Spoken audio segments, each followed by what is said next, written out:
Hello and welcome to this episode of The Unnoticed Entrepreneur with me, Jim James. And today we're going to a beautiful part of England called Suffolk. It's over on the east side, north of London. And we're going to meet Seb Brantigan, who has a business called DBSS Digital.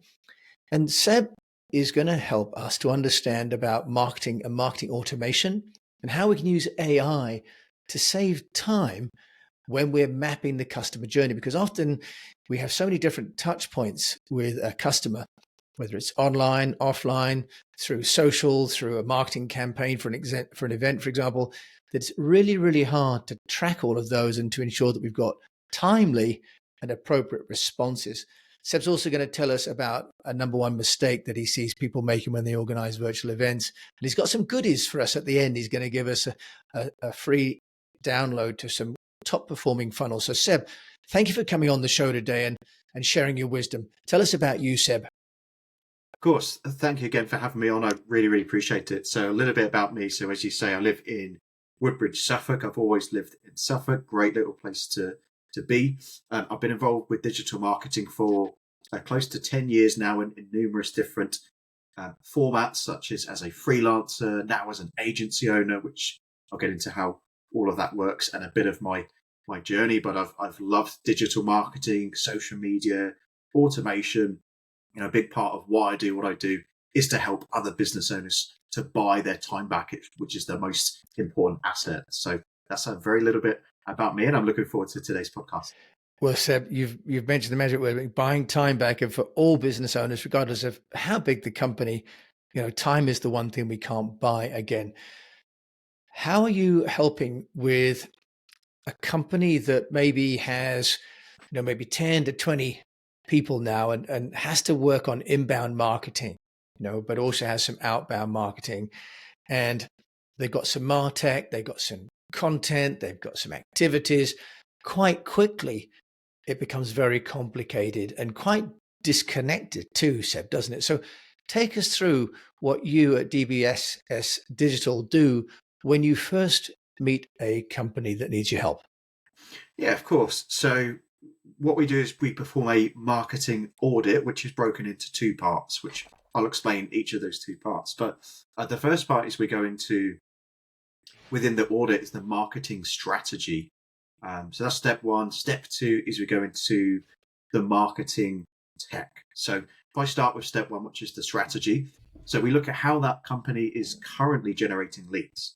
So what's the strategy behind it? Are they doing a lead magnet strategy? Do they have a webinar? Maybe they run an event. So we look at that process, so what's happening at the front end. Then we go a little bit deeper into what happens when someone becomes a lead and they get to the stage where an offer is presented. We also look at the offer, which is very, very important. A lot of businesses don't have a compelling enough offer, or it's not compelling enough to the audience they're looking to attract. And then we'll look at what happens after someone has seen the offer. We know that for a lot of people to buy, we need to have multiple touch points. And so those are some of the things we look into on the strategy side.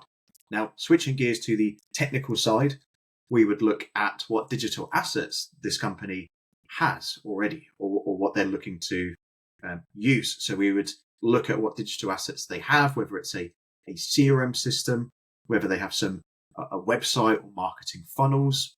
Do they have any testimonials? What digital assets do they have? And we do a bit of an audit on those as well, so that we assess that and see.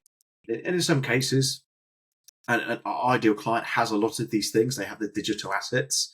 And a lot of clients we've worked with, it's oftentimes just been a 1 degree shift to get results flowing. It's almost like turning a tap on. And that marketing audit is really important, so we can assess that and see what it is we need to start working on. And the biggest thing we're passionate about is that return on investment when people, business owners, work with us.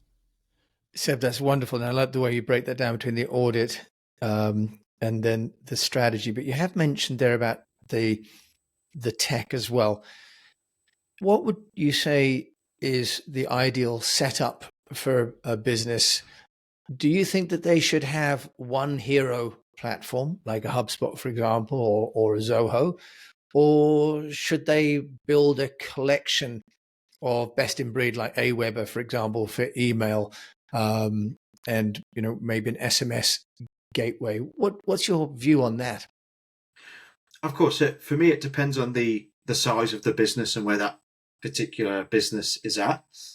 In a lot of cases, it's difficult to have that all-in-one solution when you're growing at scale. So if you're 7 figures and above, you probably are going to have multiple softwares. The solution to that is a platform called Zapier, and Zapier is effectively like the glue between one software and another. Say, for instance, someone inquires through your website about one of your offers or packages. You can use Zapier to take that information about that inquiry, so about that person, that lead, and you can move it to a Google Sheet or some kind of other document, so it's somewhere multiple people can access it. You can then connect that to a service like MailChimp or Aweber, where it sends that particular person an email saying, "Thank you for your inquiry. Someone else will get back to you." You can then go a step further and use Zapier to contact your team member, your sales team, let them know that this inquiry has come through. Because if you get an inquiry, especially if it's about pricing or packages, that's someone who probably you want to get back to very quickly, and you'd want your sales team to be aware of that to really get that process moved along as quickly as possible, right? Yes. So that's fantastic. So, as you say, really, you've got this, or we used to call this a middleware. In the IT game back in the sort of 90s, we used to call these sort of glues like middleware. Seb, you did mention before we talked about the different platforms that sometimes it's just a 1% change to create, if you like, leverage and growth. Is there a recurring theme? What would you say has been your observation about what makes that 1% change create incremental growth in either leads or sales? Yeah, of course. So the biggest one I'd say is the strategy, making that change there. So, it could be, and there is the technical side that goes along with that. So it could be, for example, on the strategy side, it could be that your marketing is too broad and you're trying to reach a message to too many different groups of people, too many audiences. So you might potentially change some of your advertising copy or your funnel copy, email copy as well, potentially. Your front end marketing, you could tweak that. So, for example, for my business, when I first started my marketing agency, I was targeting all business owners, and it was too broad. I didn't know who to target, so I just went with business owners just to get going. So once I started understanding there were certain business owners that I could get results for quicker, that's when I started working with service-based business owners. So that's an example of the 1 degree shift. It's a small tweak, and it's a small tweak that I made in my marketing. I literally added service-based to business owners to complete that circle. And I was targeting the right people from then on. I wasn't reaching as many people en masse, but I was reaching the right people, and that's what's so important. Seb, I think that's brilliant. Thank you for that. As you say, it doesn't actually cost anything to make that decision either, does it? So it's a free action that creates amazing difference in revenue. Seb, we talked about customer journeys, and most people really struggle. Most business owners struggle with the different touch points. What guidance can you give my fellow unnoticed entrepreneurs about mapping out their customer journey? Because the technology that you're deploying is there to meet customers when they're on that journey at different places with different, if you like, stages of awareness or motivation to take action. Can you give us some guidance on mapping that out? Yeah, of course. So it's definitely a process of, I would map that out in a few different ways. Firstly, I would get a big A2, A3 piece of paper and just start drawing it out. Ideally using a pencil, because you can change and edit things as and when. And something that I always recommend to anyone creating this automation process, this strategy, is to simplify.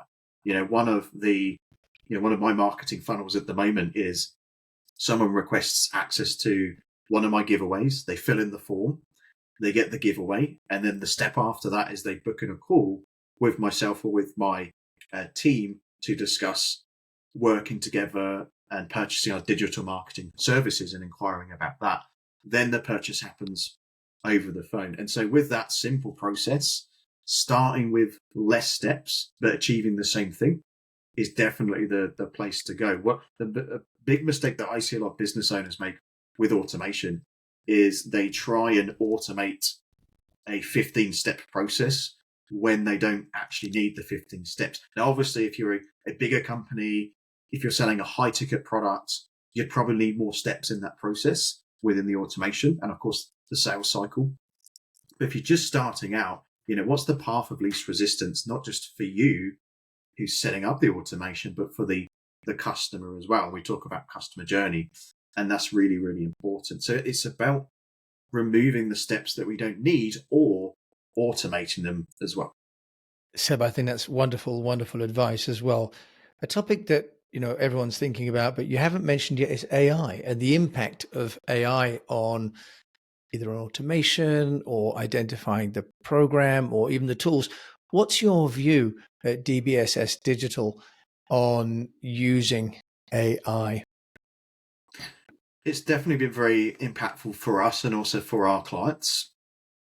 For example, I know one client I'm working with is always releasing new products and new courses in order to keep his audience engaged. And he's almost in an internet marketing / business training niche, so it's kind of a necessity in that niche for the most part. And the struggle that he had was, I've got to sit down for half a day and write out an offer, create this product and do all of this. Well, AI can generate all of that for you. You could get AI to generate the logo for the offer, the details behind the packaging, the pricing.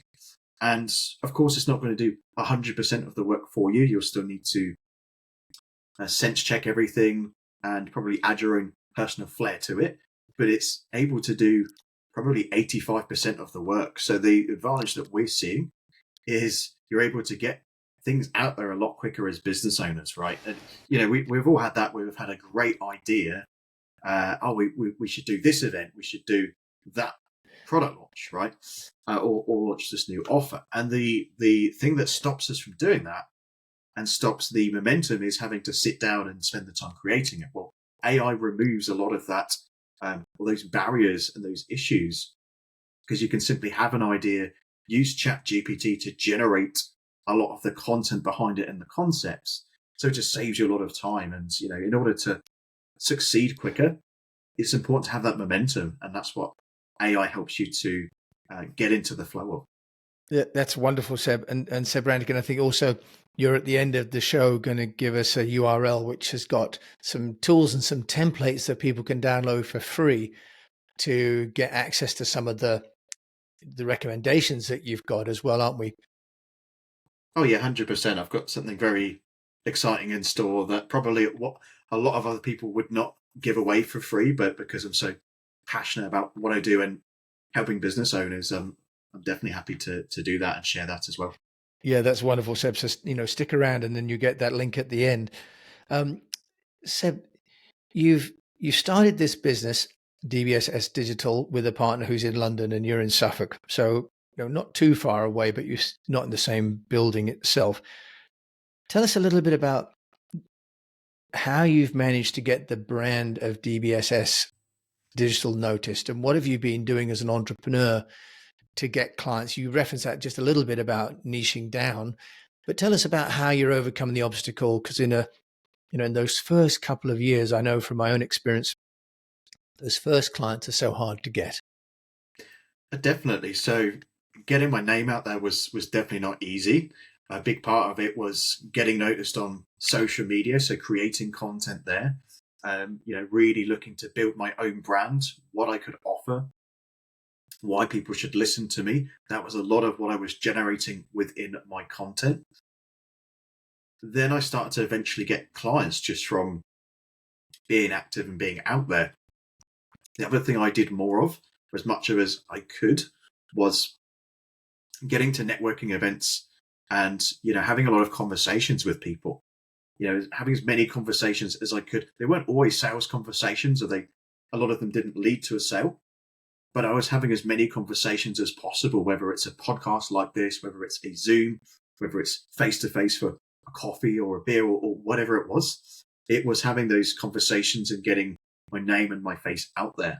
In terms of where I'm at now and fast forwarding to that, I've gone from being a solopreneur and a freelancer to working as part of an agency. And of course, that comes with challenges as well, making sure we have clear communication internally, making sure we are, managing customer expectations and making sure we're on the same page ourselves. There's always going to be those little challenges that, that are easy to overcome by having, again, the right tools, the right systems in place. So one tool that we use a lot of is Slack for communication.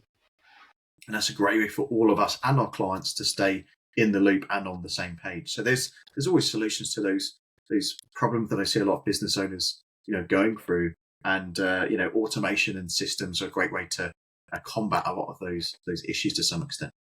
Seb, you mentioned sort of getting out there on social media. Perhaps we just go a little bit deeper into that. When you say going out there, what sort of content were you publishing? What sort of frequency were you using? And was this in general, or did you create a group, for example? So the main type of content I was creating was video based. So I would create a lot of videos sharing a couple of tips on something that I've learned about promoting your business or about marketing. And I started to build a bit of a following on my personal page, which I then moved to a business page soon after. And I was posting very frequently. I was probably posting multiple times a day at one point, but normally I post once a day. It wasn't always video. Sometimes it's images. Sometimes it's just, here's a couple of tips on marketing, and there was no image. So I try and vary it, make it interesting and useful for my ideal audience and my audience I want to work with. Yeah, Seb, that's wonderful. And I think that comes across that, sharing your knowledge openly and freely has been the right thing to do, but from a business point of view, it also very much in line with your values. Seb Brantigan, we know that as entrepreneurs, we also do things that don't work out. Is there anything that you have done yourself that you would say not to try at home, that isn't really that successful? Yeah, of course. So there's all kinds of things. I feel like I've tried everything at this point, but I think that something I mentioned earlier was just not trying to overcomplicate things. Think about where you're at in a business right now. A lot of people get very confused with things like automation because they feel they have to have all of their ducks in a row. So that's a mistake I've definitely made in the past, which is, I probably, although I did get out on social media, I probably was a bit hesitant at first doing so. So, one thing I'd recommend is just jump in the deep end and learn as you go. From the, automation perspective, it's definitely a case of keeping things simple and realistic. And, I see a lot of business owners, another mistake I see, and it's something that I've, done a lot of as well, and I advise people against, is trying too many different CRM systems, too many softwares at once. There's so many softwares coming out every single day. You don't need to try all of them. Just try one or two that work for you, that you can find, useful and they work for you. They're reliable. They work for your customers. That's definitely the main focus. It's like driving a car. We all either drive a car or we're passengers in cars. We're trying to get to a destination, and ultimately, yes, one car can get you there faster. Another car probably gets you there more smoothly. But ultimately, as long as you have a vehicle to get to where you need to go, that's the most important thing. I see people procrastinating around having the right software or having the right this, having the right that. And I think that's absolutely right, Seb. And I think that there are so many new tools, and especially AI-enabled tools now. It's something I had Scott Brinker on from Martech. He puts the Martech landscape together. He calls it the second generation or second golden generation of Martech. And he has over 2,000 Martech tools. And that was a year ago. So I can only imagine how that has blown up. What about if people are organizing events, Seb? Because I know you're working with service providers and companies that are organizing events. Any sort of advice or things that you've seen people need to focus on? Because events can be quite expensive, but they're really a great opportunity to build a lead funnel. Any mistakes you're seeing there? Yes, a very common mistake that I see is not planning the marketing around the event from start to finish. So one client I was working with recently, who he did very well at his event, it was a much better turnout than we expected. I think he had 160 people in the room, and he aimed for 100. And it was a partnership event with NatWest, so it was a very great, successful event. One thing that could have been improved with that was having a succinct post-event sequence, because with that type of event, they weren't allowed to do much, selling on stage or because it was hosted by NatWest. So that there needed to be a more succinct process to, produce that return on investment in other ways. Now they did have a post-event sequence, post-event follow-up to kind of capture that return on investment. And I think they did have some success from the event, and they have actually managed to recoup that return. But it wasn't something that was planned out before the event started. It was very much a case of the event finished. Now we have to, now what do we do? Whereas we could have had it all set up, planned, ready before the event. And it probably would have been a bit, not only less stressful, but it would have taken less time overall, because we could have slotted it in with other planning. So that's a mistake that I see, is we go to all the trouble or the expense of putting on an event, or creating a webinar, hosting a webinar, or even down to generating a lead. We all put so much effort into generating leads, and we don't have that post follow-up sequence to make sure that we nurture those leads, because we need those multiple touch points in a lot of cases to generate sales. That's interesting. Yeah, when I was a kid, we used to write a card to say thank you for having us at a party, and people used to say thank you to people that attended a wedding. That kind of after event follow-up was really, really key. Seb Brantigan, if there's people that would like to know about this special offer, what have you got in store for people? Yeah, of course. So what I've put together as a thank you for everyone who's listening, I really appreciate your time, is I'm giving away two things. So the first thing I'm giving away is my 3 top converting marketing funnels and campaigns. So these are basically my best converting funnels for generating leads, call bookings, and more potential buyers within your business. So that's the first part of this. And then the second part is my 3 best converting email templates. So these are, again, very, very powerful when it comes to generating more potential clients and getting more appointment bookings. And it's really my best converting stuff. I thought I'd rather give something away that's actually useful, rather than an ebook or a video you won't read, you won't watch. You might not want to read another ebook or watch another video. Right, we've all done that so many times. And so this is my actual proven digital assets I mentioned earlier that you guys can copy and reference when it comes to your business. So all you need to do is go onto that page, fill in your information, you'll get immediate access to all of that. Okay, and that page is marketwithseb.com. And that's a 994, Seb. You've given us a funny number there. £994 value that Seb is kindly going to be sharing with us for free today if you go to that site, marketwithseb.com. And Seb, presumably people don't have to be in Suffolk to work with you. You're working with service-based companies across the country and across the world, I guess. That's correct. Yeah. So predominantly we're working with UK-based businesses, but we have expanded over to the United States. So we've worked with US-based companies as well. Again, predominantly service-based business owners. One of them is in credit repair, and they are, absolutely loving automation. They've got a large sales team of about 8 to 10 sales people, I think. And so, you're not able to do that efficiently without the right automation. And so that's a very, very powerful thing for business owners in that situation. Seb Brantigan, if people want to find out more about you, where can they do that? So you can do so via my website, so www.dbssdigital.co.uk. You'll see on there, it has a summary of what we do at DBSS Digital, and there's more information about if you wanted to reach out to us to learn a little bit more about that, you're able to do that within the website as well. You can also find me on Facebook. So if you type Seb Brantigan into Facebook, you'll be able to find me there if you wanted to reach out to me that way. I'm always available if you wanted to message me. And so, yeah, predominantly through Facebook is a great way to reach me, and through my websites as well. Seb Brantigan, thank you so much for joining me on The Unnoticed Entrepreneur today. Awesome. Thank you again for having me, and I really appreciate it. Well, it's my pleasure. And we've learned, in a way, a lot, but also what Seb has told us, which is reassuring, is that the best strategy is simplification.